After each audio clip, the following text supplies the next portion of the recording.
কবি অপূর্ব দত্তের লেখা কবিতা ভালো মা। এই চিঠিটা লেখার কথা ছিল 2 মাস আগে।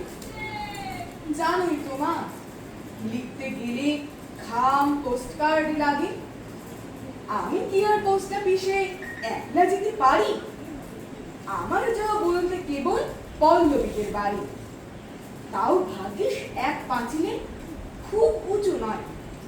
তাই 5-6 টাকার ইট সাজিয়ে টপকে চলে যায়।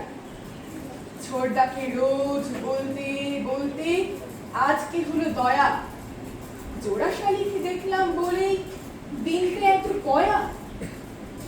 তোমার জন্য আমার বাবু কি মন খারাপ করে, যতই ওরা তোমার ছবি টাঙিয়ে রাখুক ঘরে।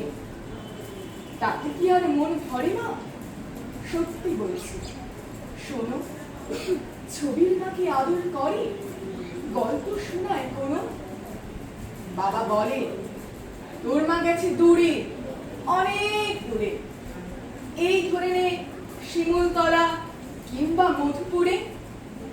বাবা ভাবছে রুমি বোধহয় আগের রুমেই আছে, উল্টো পাল্টা যা হোক কিছু বুঝিয়ে দিলেই বাঁচে।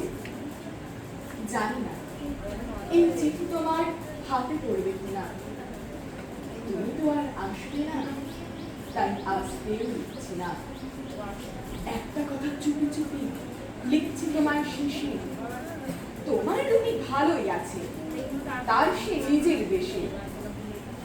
ভালো থাকো, আমার কথা মনে পড়লে বলো। এবার উঠি, কিওর কাকুর আসার সময় হলো। নমস্কার।